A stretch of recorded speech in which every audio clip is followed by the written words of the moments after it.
Welcome, welcome to another episode of Road to Recovery with your host, Recovery Lord. And before I get into today's group, I want to start off how I normally do with my shout outs. So, first and foremost, I got to give a shout out to my mom, Star Mason. For all my clients who are in my group in person, y'all know that I've been saying one of my main goals that I wanted to do is do these groups, daily groups, so my family, since they don't sit in groups with me, can see how strong I've gotten in being a counselor, because I be bragging, I'm recovery Lord.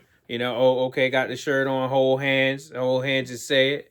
And I said, you know what? I want to do this so that I can still be my mom's counselor. And when I'm seeing that you responding and that you in the comments and you watching the videos, I want you to know, Mom, Umi. That's what Umi means in Arabic, Mom. I want you to know that that warms my heart. So a special shout out to you watching these, and I hope I continue to make you proud of the work that I'm trying to do. And I use our story, your story, our story to try to help as many people as I can, including myself, first and foremost. So, all right, y'all. Y'all right. I'm being mushy today. I'm starting off mushy. So, what do I want to talk about today? Today, I would like to talk about the 10 most common addiction relapse triggers. So again, these are the 10 most common. Does that mean these are the only 10? No, there's more than this, but these are the most common. So, some people believe that addiction relapse is inevitable, but that is absolutely not true. Being aware of these relapse triggers is your first step towards long-term addiction recovery. Make a detailed plan on how you're going to manage these. So when we going over these, acknowledge, one, how many of them you may be dealing with or have, and also think about ways that you can manage them when they rear their ugly head. So while some common relapse triggers are obvious, like being around other people who are using, others are less straightforward. Addiction is a tricky disease and will try to sneak up on you when you're least expecting it. We have compiled this list of the 10 most common addiction relapse triggers to get you thinking more deeply about how you can avoid them and stay solid in your addiction recovery. So again, normally I know by now people have their books, and not only their book now is a recipe book, because it's so many different recipes in so many different ways that you can not only heal yourself, but your book probably so slick by now, you can go out there and save a life. That's the only part of it I know. Save a life. And then it goes on So, common relapse triggers and how to manage them. Relapse triggers can be broken into a few groups: emotional, mental, environmental. Again, that's going back to the me, myself, and I. So, which ones, before we even get into this information, which ones do you think affect you the most? You think most of your triggers are emotions? Because that can be one. Mental, you start overthinking things and you get stuck in your mind and in thought. Or environmental, if you soon as you smell loud, soon as you smell it, you Pavlov's dog and you start salivating and there's no way around it. Here are a list of the 10 most common. So the first one that they have listed, the first one is an acronym. This acronym is called HALT. Also mean stop. So HALT is an acronym, and for those in my group in person, y'all know I always try to remind people of this because I'll say it and then I'll ask it again in like a month or so, and people be acting like it's always their first time hearing it. I don't know if they doing that because they love when I repeat myself, or they wasn't paying attention the first time, so I don't have no mind. I know that's what I signed up for, to repeat myself. So HALT, the acronym HALT, is used to describe high-risk situations for those in recovery. When you are aware of this, you can be vigilant in preventing yourself from entering those states. If recovery is your priority, then making sure you avoid becoming too, because it happens to everybody, but the H is hungry. The A is angry. The L is lonely. And the T is tired. Will also need to become priorities for you. This may mean planning meals, sticking to a strict sleep schedule, and attending support groups. Some people meal prep. Shout out to Zachary. I seen him doing it. Some people be talking about it, but I seen him forming, grilling the chicken. Then you make the sides with it, and then you put it in compartments on a Monday, Tuesday, possibly sometimes even Wednesday tip. One, that's healthier eating. And then two, that's also a way for you to budget and save your money. So HALT is hungry, angry, lonely, and tired. You're not yourself when you're hungry. Grab a Snickers. Some people get emotional when they're hungry, and they'll say, what does eating have to do with recovery? That's what it is, making sure you're nourished. Angry, lonely, and tired. Two, which could have been number one, emotions. And you know, it was a wise philosopher once said, emotions make you cry sometimes. So emotions, or if you've been in, did your garage and all that, then you know it's energy in motion, emotions. So perceived negative emotions often lead people to use drugs or alcohol in the first place, and can easily lead a person back to their drug of choice. It is, however, impossible to avoid feeling sad, angry, guilty, or lonely all the time. Experiencing these emotions is normal and an important aspect of recovery and life itself. But they are uncomfortable. Learning how to cope with your emotions as they arise without the use of alcohol and drugs will be essential in recovery. You're gonna have emotions. You cannot, some people act like they're not gonna get stressed out the whole year. And that's a ridiculous thought to even have, because we can't predict the next second, let alone, this whole year. And emotions are a part of living. It just comes with the territory. Good thing for us that they are not all negative, because there is joy in the world. There is happiness. Unfortunately, too many people think it comes in the form of a pill, but that's the mentality now.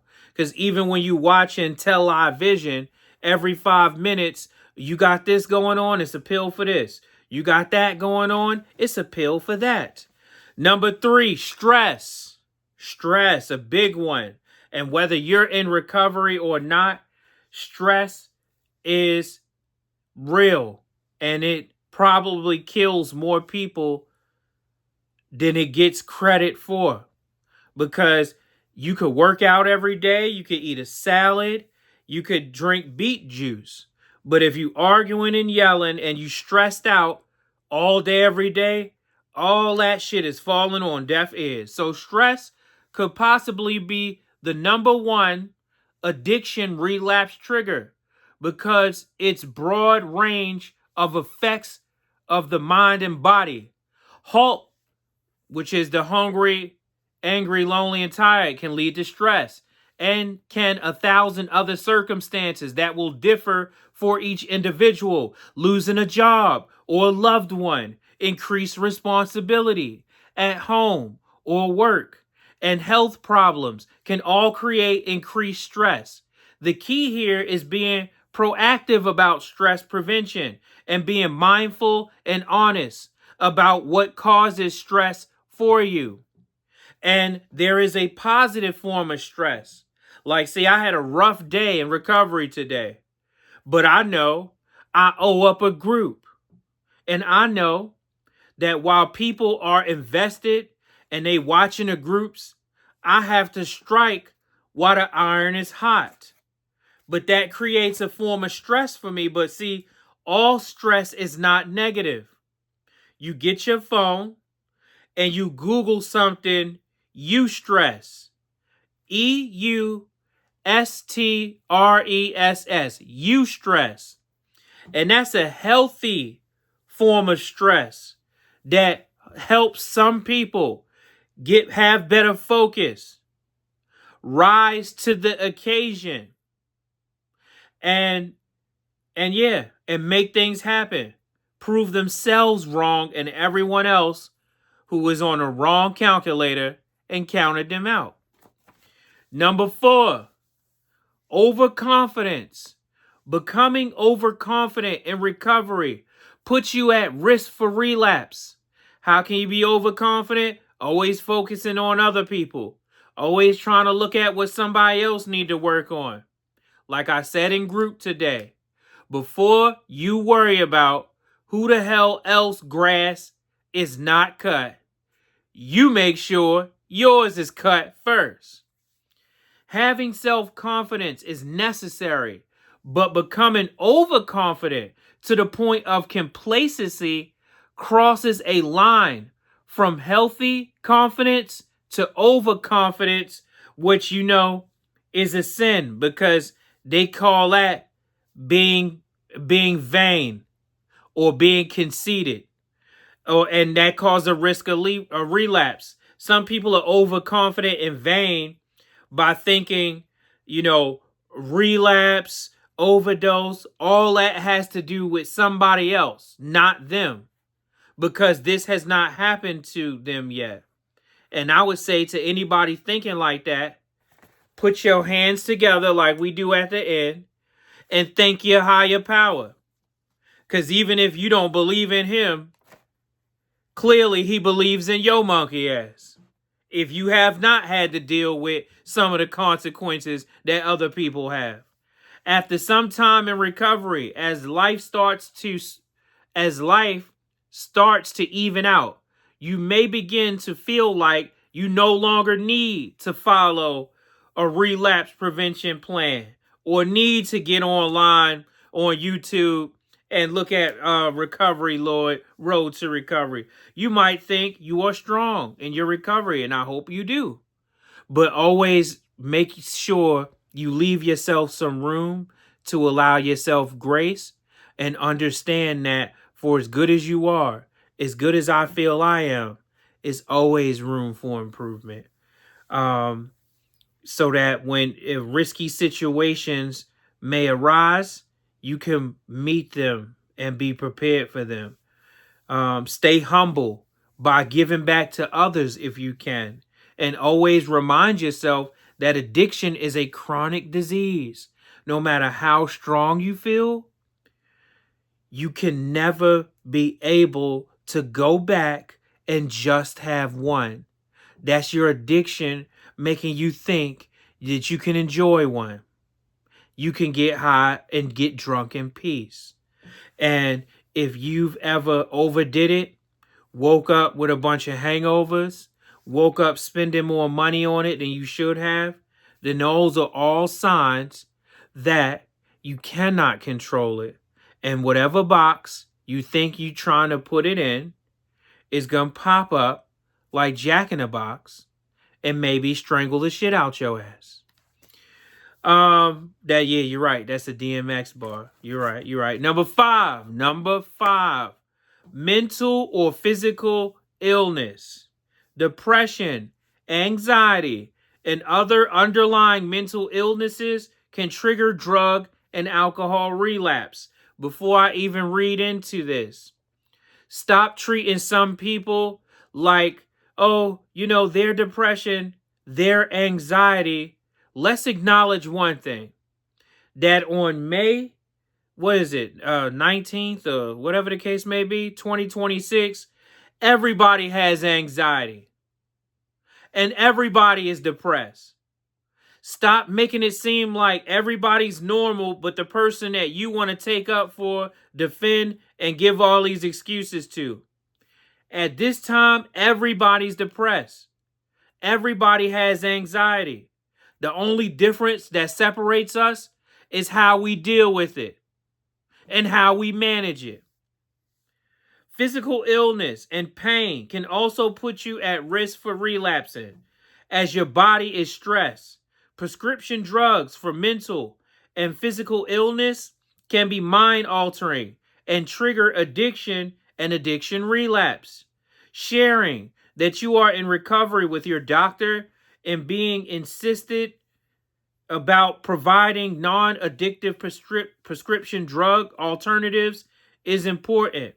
So if you have mental or physical illness, and let's be honest, even though I did say we all have it, some of us have regular, some of us have mild, and some of us have extra crispy. So if you know you got a lot of these issues and you're dealing with substance abuse, that is called a co-occurring disorder. That's what they call that in the realm of psychology, counseling, therapy. It's a co-occurring disorder. When someone has a co-occurring disorder, what do you think they treat first? Let me ask you guys. Do you think they treat their addiction, or do you think they treat their mental illness? And leave me a comment. Okay, boom. You left a comment, so I'm going to tell you. What they treat, both have to be treated simultaneously at the same time. You cannot pick one or the other. So if you are only treating your addiction, but not addressing your mental health, you're not going to get better. That's not how that's going to work. And if you're only addressing your mental health, but not addressing your addiction, that's only going to be liability. Full coverage is going to be you addressing both. Number 6, social isolation, reluctance to reach out to others, form a sober support system through AA or another recovery group can lead to social isolation and loneliness. The more you become socially isolated, the easier it is to rationalize drug or alcohol use to yourself. Social anxiety can also be a struggle for many recovering addicts, which is why having a counselor or sponsor can help you avoid social isolation. Make forming a sober support network a priority in recovery. Because these are not my words, but I'm sure you heard it. There is strength in numbers, but in the right numbers. That's why you want to have a sponsor. That's why you want to make sure you have a counselor. Because if you just, getting around a bunch of other people at happy hour, then that's not strength in numbers. That is wallowing in depression together and misery loving company. So know the difference. Number 7, sex and relationships. A common but often ignored suggestion is to avoid dating in recovery for the first year. There are many reasons for this. One being that new romantic relationships can put you at risk for relapse. A breakup with your new partner could lead you back to using due to emotional stress. A potential crossover from your initial addiction to a sex or now love addiction, or using relationships to fill a void left by sobriety can also create increased risk for relapse. Remind yourself why it's important to avoid relationships, especially in early recovery. If you do have more than a year of sobriety under your belt, follow these tips to make sure your transition to the dating world does not sabotage your sobriety. But, sometimes being alone for a year may make people want to hesitate in trying. So, what I'm going to say is you want to be your best going into a relationship, because some people, and it's sad to say, but some people enjoy damaged goods because it makes them feel better than what they are. It makes them feel stronger, or it makes them feel more important. Or some people like a project, or they want to take credit for you getting better. And so you want to be the best you, so that when you go in, that people taking you seriously, they see your strength, and they got to acknowledge it. Plus, you'll be more in your right mind. So your decisions will align more with who you're becoming and maybe not who you were. Because one thing they say here in Baltimore, and I believe that's true everywhere, it's fool me once, shame on you. Nah, they don't say that. They say you teach people how you want to be treated. And that's by how you treat yourself. Number 8, getting a promotion or a new job. Positive life events are often overlooked as relapse triggers. Getting a promotion or a new job can lead to an urge to celebrate.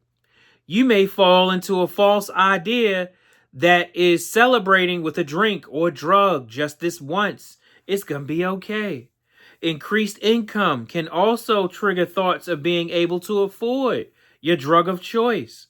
While a promotion or other positive events are exciting and can boost your confidence, it may also come with added responsibility, pressure, and stress. That's why it is important to make a plan for how you will celebrate without drugs and alcohol. Just because you can afford to get high every day, explain that to your kidneys and your liver that has to process that. Yeah, I just got a promotion and I make this amount a week, so here comes the airplane. No, it don't work like that. That don't mean to spend a buku amount of money and time on getting high. Number 9, reminiscing about or glamorizing past use. And when people reminisce and glamorize, they reminisce about the time they was playing Keith Sweat, and the Coke was China White, and the Ready was readying, and they got some nickels, and them was some big ass nickels that time, and somebody sent them to get dimes, and they pressed the nickels to make them look wider than what they are to appear like dimes, and they beat somebody out of some of their money so they can go back and get them some more. They always reminisce to those times. They don't reminisce to the times where they was walking in the rain with nowhere to go, and they had a bunch of phone numbers, and they was trying to call a bunch of people, and nobody wanted to hear that a dark and stormy night bullshit off of them no more. So relapse is a process. Well, reminiscing is a process too. Relapse is a process. If you find yourself reminiscing about times when you used to drink or use in a way that overlooks the pain and suffering of your addiction, this is a major red flag. Reminiscing can lead to your addictive brain taking over once again. That's why in AA, they cut you off. You talk just enough about validating the fact that you have a drinking problem, and that's it. In NA, they let you tell the stories and how you flip the clothes inside out, then warm on the other side for a day or two, and they let you go on and on to the break of dawn. But 10, this is the last tip. Social situations or places where drugs are going to be available. And it's getting nice. It is 95 up here today in Baltimore. So, that's some of the worst times and heat temperatures to be outside smoking all day, to be outside drinking. And like I said in group, you might as well be a damn raisin in the sun. You out drinking in 95-degree heat. So the things we do increase our risk factors. And when you let your addiction do the thinking, it don't care it's 95 out there. So another one of the most common relapse triggers is putting yourself in situations where drugs and alcohol are available. It is not always so straightforward, though. Simply driving through an old neighborhood or catching certain smells while you walk down the street can be enough to trigger intense urges to use. So what if you do relapse? That's why you got to come up with a plan to where you should be listing people, places, and things. Because let me tell you something, if you don't know this, when relapse happens before you pop a pill and before you go to the bar. Relapse happens once you identify your triggers and you start being comfortable around your triggers. Things that you should not be comfortable around. So what happens if I relapse? Even with the best laid out plans to avoid relapse triggers and prevent relapse, the risk is always there. If you get caught off guard or slip up, it doesn't mean that you are a failure and doomed to drug addiction forever. It means you may need to change your plan. You may need to revise some things. It means if your brother won't stop drinking or won't stop popping pills, I'm not telling you to cut your brother off. That's your brother. But what I am saying is, if you know you're not doing that, that's when you need to set a healthy amount of distance between you and your brother so that you can recover in peace and he can still be in pre-contemplation or do whatever he is doing without you constantly trying to talk him into something he's not ready to hear. All that's going to do is just cause friction. And I don't know what's going on with me. So I am going to I've been talking a lot today. Today has been a long day for me. So we're going to put our hands together like the Black Nativity and Noel. And we're going to say things like, God, grant me the serenity to accept the things I cannot change, the courage to change the things that I can, and the wisdom to know the difference. We're going to keep coming back because more is going to be revealed for you, by you, because of you, but you won't be the only one to benefit from it. Because everybody that you mean something to, they're going to benefit too. Because there's going to be some sons that's going to get their mother back. It's going to be some daughters that get their dad back. Or their aunt and uncle. And their grandparents. So we also pray for the addict who picked up for the first time. We pray for the addict who put down for the last time. And everyone in between. Go New York Knicks. I will be watching you. I will be watching. And God bless you. Keep your head up. And I look forward to seeing you on the next episode. And I also want to say this before I leave out. I see a lot of new people subscribing, leaving comments. God bless y'all. I'm going to make sure I take the time to acknowledge each one. And I'm going to make sure to continue shouting out people that's shouting out the work that we're trying to do here and the effort we are trying to give. God bless you.